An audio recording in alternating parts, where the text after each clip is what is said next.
Alianza Sierra Madre, Asociación Civil, presenta La razón del derecho. Un espacio para la plática y el conocimiento de los derechos humanos y los derechos de los pueblos y comunidades indígenas.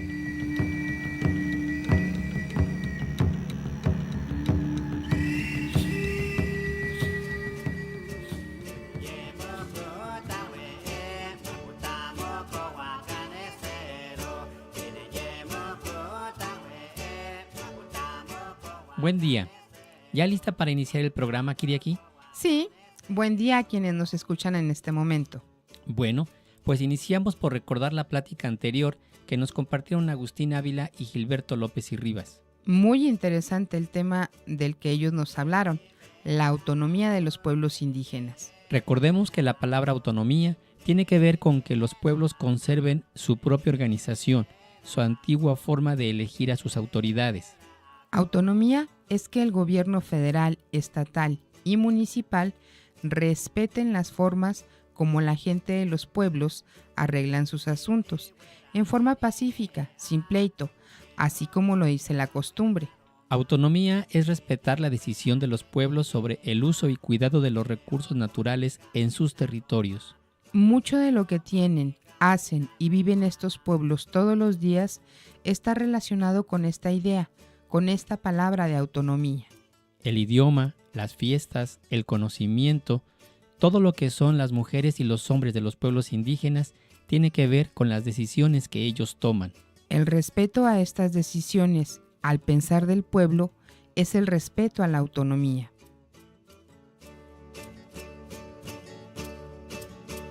En este espacio vamos a platicar sobre las leyes que hay en México y que hablan sobre los derechos de los pueblos indígenas. Sí, pero hoy de manera especial vamos a dedicar buena parte del programa a hablar de por qué es necesario que haya leyes que reconozcan los derechos de los pueblos indígenas en el estado de Chihuahua. Nos acompañan en esta plática Magdalena Gómez y Agustín Ávila, quienes ya estuvieron con nosotros en programas anteriores. Y nos compartirán importantes ideas sobre cómo deben hacer leyes para los pueblos indígenas. Vámonos despacito, para explicar lo mejor posible esto que se conoce con el nombre de legislación. Legislar es hacer, corregir, mejorar las leyes, y este trabajo le toca hacerlo a las diputadas y diputados del Congreso del Estado de Chihuahua. Estas leyes que hacen los diputados deben estar pensadas para el beneficio de toda la gente, o de grupos o pueblos específicos. Por eso, porque es para nuestro beneficio, nosotros debemos participar cuando escuchemos se van a hacer o a mejorar las leyes. No deben hacer las leyes sin que primero nos informen, nos avisen cómo se hace esa ley y qué asuntos se toman en cuenta para escribirla. Los pueblos indígenas tienen toda la vida en estas tierras, generación tras generación, desde antes de que este territorio fuera llamado México.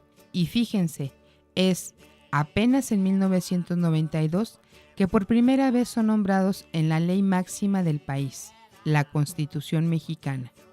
Cuando modificaron el artículo 4 en 1992, en él se escribe que se reconoce la existencia de los pueblos originarios, al decir que México es un país multicultural. No es que la gente indígena no existiera, sino que los borraron. Apenas se habla, se reconocen como pueblos y comunidades en las leyes de México. La mayor parte de la gente que luchó en la Guerra de Independencia fue gente indígena, y no se le reconoció en la Constitución de 1857. La mayor parte de la gente que luchó en la Revolución Mexicana también fue gente indígena, y tampoco se le reconoció en la Constitución de 1917. La primera vez que México, ya como país, reconoce a los pueblos originarios en la Constitución es en el año, como ya dijimos, 1992. Este reconocimiento apenas fue de unos cuantos renglones en el artículo 4. En enero de 1994 se da a conocer el llamado Ejército Zapatista de Liberación Nacional en el estado de Chiapas, formado en su mayoría por indígenas celtales, tzotziles y otros que exigen al gobierno mayor reconocimiento y respeto a sus derechos y sus personas. Este numeroso grupo de indígenas y muchos mestizos también, en 1996, obligan al gobierno a sentarse y platicar juntos, y escriben un papel donde se acuerdan los compromisos que hace el gobierno federal para con todos los pueblos indígenas de México. Este papel se conoce como los Acuerdos de San Andrés Larráinzar, porque este es el nombre del pueblo donde se reunieron. Acuerdos firmados por el gobierno federal, por el gobierno mexicano, y que todavía es hora que no cumple con su palabra. En agosto del año 2001 se cambia el artículo 2 de la Constitución y se habla un poco más sobre los derechos de la gente de los pueblos indígenas. Aún le falta para reconocer a estos pueblos con todo el respeto que debe ser reconocido. Uno de los compromisos, cambios o modificaciones al artículo 2 de la Constitución es que cada uno de los congresos de los estados del país haga las leyes de beneficio para los pueblos indígenas. A la fecha, varios estados del país no han hecho las leyes a favor de estos pueblos. Solo lo han hecho 20 estados que ya hicieron esta ley. El estado de Chihuahua va muy atrasado en esta tarea. Hasta el momento no tiene ninguna ley que hable sobre los derechos de la gente indígena. Es hasta 1994 que en la Constitución de Chihuahua se escriben 16 renglones, solo eso, 16 líneas que hablan de la gente de los pueblos indígenas, de los más antiguos de este estado. 16 renglones que en su mayor parte hablan de los trabajos que toca al gobierno estatal hacer, no de los derechos de la gente rarámuri, ótami, oba o guarijía, o de los emigrantes indígenas. Hacer una ley que diga bien claro los derechos que la gente indígena tiene es una obligación que el gobierno y los diputados de Chihuahua tienen pendiente. Y es precisamente sobre este tema de hacer una ley para beneficio de la gente de los pueblos originarios de Chihuahua que platicamos con la abogada Magda Gómez. Magda, ¿es necesaria una ley para pueblos indígenas en Chihuahua? Yo diría que sí, siempre sería necesaria una legislación y que formalmente, después de que se aprobó el artículo 2 constitucional, las entidades federativas tienen que emitir legislación. Sin embargo, habría que ser muy cuidadosos en la elaboración de una ley para el estado de Chihuahua, porque siempre hay que considerar los aspectos políticos. El artículo 2 constitucional tiene muchas distorsiones de lo que fueron los acuerdos de San Andrés en Chiapas, y esas distorsiones, que son distorsiones jurídicas, dificultan una buena legislación local por más buena voluntad política que se tenga. Por ejemplo, se deja a los estados que regulen la autonomía de los pueblos indígenas sin que los estados tengan la facultad de regular en los temas que son contenido de la autonomía. Y volvemos al ejemplo de los territorios y los recursos naturales. El estado de Chihuahua y ninguna entidad federativa tiene la facultad de regular sobre esos temas porque son temas de jurisdicción federal. Entonces, una ley local ya de por sí limita su contenido a los temas en los cuales sí tiene competencia. Ahora bien, hablando del estado de Chihuahua, algunos proyectos que me ha tocado conocer, me doy cuenta de que habría que empezar por poner en común cuál es la visión que se tiene de los pueblos indígenas y de sus derechos, porque lo que yo he observado es que hay una visión todavía muy, en primer lugar, muy culturalista, muy de casi de visión de hace 40 años de los pueblos como si fueran objetos de atención y no sujetos de derecho. Y hay una idea de que a quien hay que darle facultades es al Estado para incidir en los pueblos indígenas, y se piensa poco en facultades directas para los pueblos indígenas. Por ejemplo, los pueblos indígenas deberían tener el derecho a recibir recursos y presupuesto público de manera directa y no a que una instancia administre recursos, regentee proyectos, busque clientelas y vea a ver a quién se los da y a quién no se los da. Pero estas concepciones no se toman en cuenta. Creo que un Estado, una entidad federativa puede muy bien ampararse en el derecho internacional que hay en materia indígena para contrarrestar las limitaciones del actual artículo 2 constitucional. Pero previo a todo eso, lo más fundamental es la forma en que se haga una ley. Es decir, si una ley no es resultado de un proceso de concertación y de participación directa de los pueblos indígenas, no tiene sentido. Ya en Chihuahua, creo que todavía era 2001, después de la contrarreforma del 2001, se hizo todo un proceso de consulta en algunas comunidades y se fue al Congreso del Estado a llevar los resultados y realmente los desdeñaron, esos resultados de toda esa labor que se había hecho en foros de los pueblos indígenas en las distintas regiones en Chihuahua. Entonces, por ahí se tiene que empezar, por un proceso de consulta, de participación y porque la participación se dé desde un principio y no nada más levanten el dedo sobre un proyecto que hicimos en un escritorio. Kiriaki, Magda Gómez mencionó algunas palabras que son importantes, hay que explicarlas y tiene que ver con los derechos. La primera palabra que mencionó es sujeto de derecho. Son las personas que reconoce el gobierno para asegurar los beneficios de la ley. En este caso, los sujetos de derecho serán las mujeres y los hombres indígenas. Objetos de atención, esa es otra palabra, y son los beneficiarios de los trabajos que el gobierno reconoce que tiene que hacer. Aunque parecen lo mismo, no lo son, pues el sujeto de derecho es aquella persona, mujer u hombre, o grupo de personas capaces de decidir lo que quieren. Y los objetos de atención son a los que hay que cuidar, porque ellos solos no pueden hacerlo, como los niños pequeños o los enfermos. Por eso es muy importante que la ley vea a la gente de los pueblos indígenas como sujetos de derecho, no como objetos de atención. Escuchemos de nuevo a Magda Gómez. ¿Cuáles son los temas que tú consideras más importantes que no deben faltar cuando se elabore esta ley? Bueno, el primero es esta cuestión del derecho a la consulta, y el derecho a la consulta tiene que ser transversal en toda la legislación, es decir, no puede ninguna entidad, ninguna dependencia estar por encima de la voluntad de los pueblos indígenas. No debería, y tiene eso que establecerse de manera directa.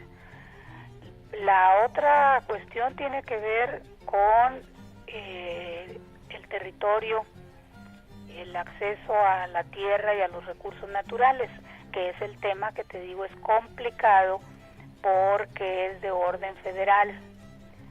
Sin embargo, se tiene que abordar, se tiene que buscar mecanismos desde las entidades para hacer presiones a nivel federal. Creo que hay temas que tienen que ver, primera, con el acceso a recursos públicos, con la posibilidad de que los pueblos decidan sus proyectos de desarrollo, con la posibilidad de que no se puedan aplicar proyectos de ningún tipo de compañía, ni pública, ni privada, ni nacional, ni internacional, en las zonas indígenas, sin la participación y sin la aprobación de los pueblos indígenas. Hay un derecho establecido en la Declaración de la ONU, que es el derecho al consentimiento previo, libre e informado, que quiere decir que antes de hacer ningún proyecto en las zonas indígenas tiene que haber participación, concertación, decisión de los pueblos y de los involucrados. Porque hacer una ley con los temas de hace 50 años no tiene sentido. Magda habla de temas importantes y necesarios que deben estar en una ley, como el derecho al consentimiento libre, previo e informado, también conocido como consulta. Es decir, debe quedar en la ley muy claro que ninguna dependencia haga nada en los pueblos indígenas sin antes preguntar su opinión. Otro tema que no puede faltar es el que se refiere al reconocimiento al territorio. La gente de estos pueblos debe decidir el tipo de proyectos que quieren hacer, no los que los funcionarios quieran poner, por muy buenos que parezcan. Sigamos escuchando a Magda con esta plática. Magda, ¿por dónde se debe caminar para comenzar los trabajos de una ley de derechos de los pueblos indígenas? Yo creo que lo primero que tienen que hacer es que espero que todavía esté en algún lugar los documentos que les llevaron en 2001 los pueblos indígenas producto de su proceso de consulta autónomo. Eso es lo primero que tendrían que hacer, es tomarlo y llamarlos y revisar ese trabajo que ya realizaron los pueblos. Uh-huh. Pues ese material es un trabajo de meses, sin recursos, con todas las dificultades que tú más que nadie sabes que se tienen para trasladarse y todo, y estuvieron haciendo reuniones por comunidades, fueron al Congreso y les recibieron por ahí unos asesores con todo despotismo diciéndoles, es que ustedes no saben de leyes, ¿para qué se pusieron a hacer esto? ¿No? O sea, una falta de respeto absoluta. Pero lo primero que tendrían que hacer es eso, retomar el trabajo de las comunidades ya expresado en esos documentos. Antes de la consulta debe ir la información, es decir, el Congreso primero debe informar en reuniones o a través de las radiodifusoras que se escuchan en Tarahumara todo lo que debe ir en una ley de derechos indígenas y luego irá a hacer la consulta. Es un paso necesario para recoger las ideas de la gente y respetarlas, y que quede escrito dentro de la ley. De esto también platicamos con Magda Gómez, sobre la necesidad de diferenciar entre el derecho y la necesidad. Les invitamos a escucharla. Magda, ¿cómo diferenciarías derecho y necesidad? Porque cuando vas a hacer consulta, el 80% de lo que te dicen los Rarámuri, los Ódam y los Guarijío, con los Oba estado menos, pero hablan más de necesidades que de derechos. Pues lo que pasa es que hablan más de necesidades porque ese ha sido el discurso con el que han llegado a ellos desde el Estado. Entonces llegan a ofrecerles recursos para el fertilizante o para la semilla o etcétera, y así los ven. Pero tendría que hacerse un trabajo previo, un foro indígena solo indígena, para aclarar que para cubrir las necesidades se necesita primero que se les concedan los derechos, y uno de los derechos es el derecho a recibir presupuesto público de manera directa. Y ya con el presupuesto público se resuelven las necesidades, pero esas cosas se tienen que ver sin los diputados. Esta propuesta de Magda Gómez es importante. Así hay más posibilidades de que el gobierno respete, escuche y haga mejores reuniones de información para recibir la opinión de la gente indígena. Siempre deben informar en el idioma de cada pueblo. En todo esto deben participar las diputadas y diputados para que conozcan lo que se acordó y los compromisos que se hicieron. Les invitamos a escuchar ahora a Agustín Ávila y lo que nos comenta sobre esto de hacer leyes para pueblos indígenas. El reconocimiento como sujeto de derecho público nos remite también a un cuarto nivel de gobierno, ¿no? Pero antes de eso, hace un momento estaba yo por explicar un elemento que juega en todo esto, que es como importante entender. Decía que hay dos principios del derecho esenciales, ¿no? Uno, conocido por todos, es que lo que no está prohibido está permitido, ¿sí? El ciudadano tiene derecho a realizar todos aquellos actos que no están prohibidos, porque lo que no está prohibido está permitido.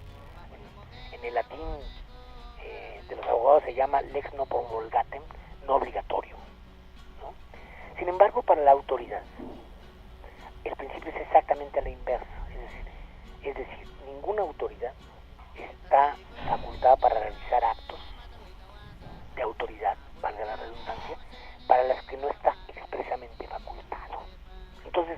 En ese sentido, si no hay reconocimiento como sujetos de derecho público, entonces en realidad no hay reconocimiento práctico, porque ¿cómo ejercen si no tienen facultades expresas para ejercer la autoridad indígena?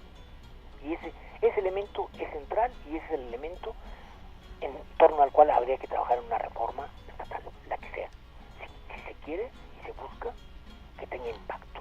Porque también es el otro problema. Creo que acá en esta materia ha habido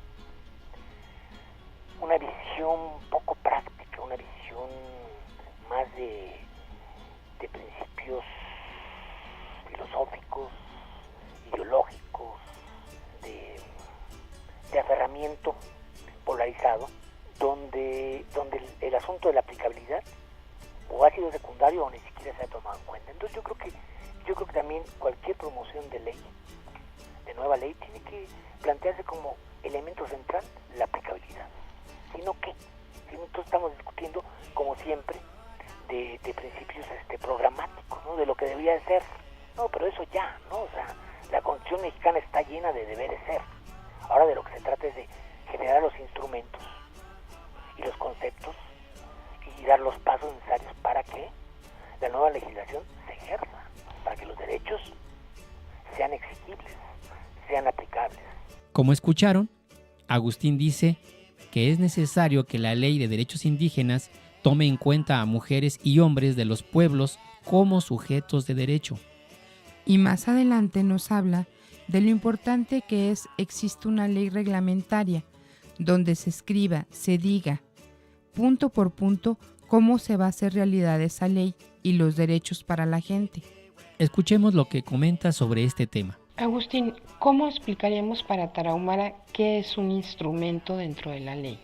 Esto, y tal vez valga la pena también dar algún antecedente importante para poder explicar esta visión, esta posible posición. Acá algún jurista, yo creo que daba una imagen muy sugerente, decía, una reforma constitucional por sí sola, por su carácter programático general, es como un león sin dientes.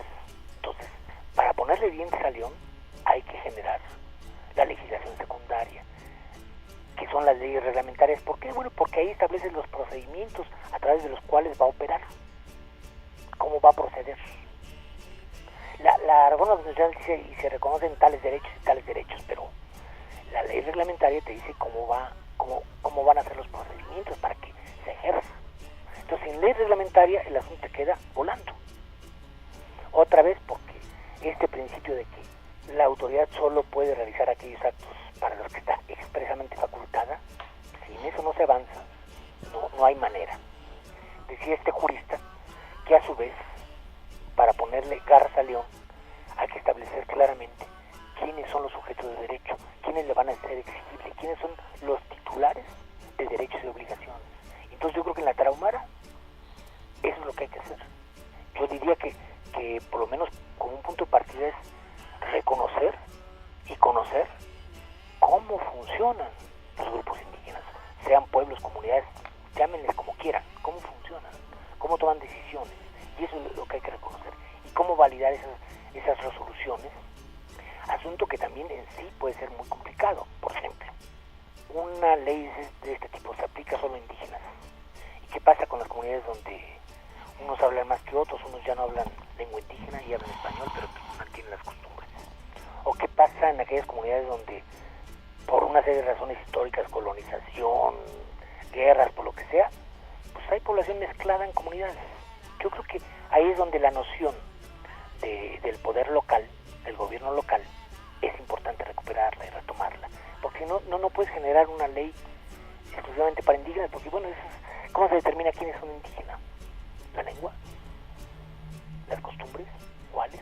Entonces nos remite otra vez a un problema que merece resolverse, y eso solo lo puedes hacer cuando se identifica con claridad, con precisión, cuáles son las entidades colectivas donde están agrupados los indígenas. Llámale como quieras. Yo sé que ahí en la Tarahumara la costumbre es más de llamarle pueblos, no comunidades. Incluso hay quien dice que las comunidades no existen. Bueno, veamos el concepto. Entonces pongámosle como quieran, pero lo importante es que las colectividades que ahí se ubican puedan tener el reconocimiento y puedan actuar en el ámbito de su jurisdicción. Y aquí también esto nos remite a otro problema, para que no se puede generar una legislación y una jurisdicción plena, porque vivimos en un estado. Entonces tiene que haber más bien una redistribución de competencias, de facultades, y con una jurisdicción muy clara para decir, a ti te toca gobernar de aquí a allá, de este árbol hasta el que se ve allá o hasta aquí en la montaña, porque es el acuerdo, porque aquí vive una colectividad que tiene una organización, que tiene instrumentos, que tiene reglamentos para autogobernarse, para autorregularse. En la siguiente plática, Agustín nos habla de la importancia de la consulta y nos vuelve a comentar de lo que es tener eso que llaman personalidad jurídica. Personalidad jurídica es ser reconocido por la ley como el que recibe los beneficios de los derechos, en este caso, los pueblos indígenas. Mira, yo creo que hay, así como la piedra mágica, es la consulta. Sin esa no van a entender los legisladores lo que hacen. Y necesitamos que los legisladores tengan claro lo que firman. Por lo menos ya sabemos que los asesores somos los que hacemos la mayoría de las cosas. Pero necesitamos que los legisladores lo aprueben, lo validen, lo promuevan, lo negocien, lo establezcan. Entonces, solo una consulta donde se les quiten los miedos, donde entiendan qué es lo que se va a facultar, a quiénes, cómo y para qué. Bueno, en ese mismo sentido me parece que tiene que haber claridad de cuáles son las instancias de organización de toma de decisiones de pueblo, comunidad en la Tarahumara, el que sea. Pero que en la ley se tiene que concebir el asignarles personalidad jurídica y reconocerlos como sujetos de derecho público. La personalidad jurídica, ¿qué te da? La personalidad jurídica, ante todo, establece a un titular de derechos y obligaciones y le da facultades para establecer convenios, para representarse, para ser representado, para establecer acuerdos, facultades legales. Entonces, la personalidad jurídica es medular, porque además, a través de la personalidad jurídica en este caso, se va a establecer un puente con la legislación federal. O sea, todo lo que es territorio, tierras, recursos naturales, está regulado a nivel federal, no estatal, es competencia federal y no estatal. Digamos, por ejemplo, las concesiones de agua, turísticas, para minerales, forestales, lo que tú quieras. En la legislación federal se distribuyen a través de concesiones, pero para poder recibir una concesión, sea quien sea, necesita tener personalidad jurídica, y si no la tiene, no la puede recibir, porque así lo establece la ley. Que a lo mejor se podría cambiar, que a lo mejor está mal, bueno, estará mal, a lo mejor se puede cambiar, pero por lo pronto es la que hay.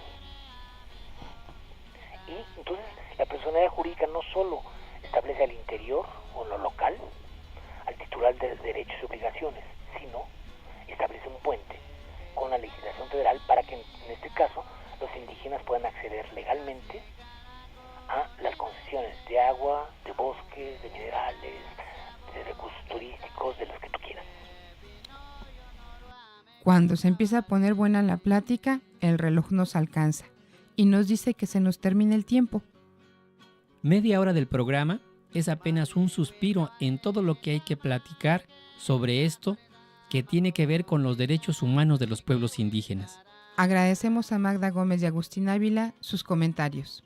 Nos despedimos invitándolos a escuchar el siguiente programa, que tratará sobre los derechos de la mujer. Estuvimos en las voces Kiriaki Orpinel Espino, voz y edición Víctor Martínez Juárez, en la grabación Emiliano Martínez Orpinel.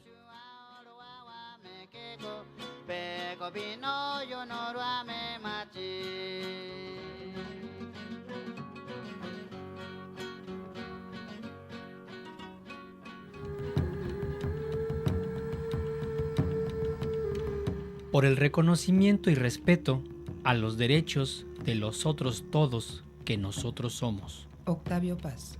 Esta es una producción de Alianza Sierra Madre, Asociación Civil, y la participación de la Fundación Barra Internacional de Abogados, International Bar Association Foundation.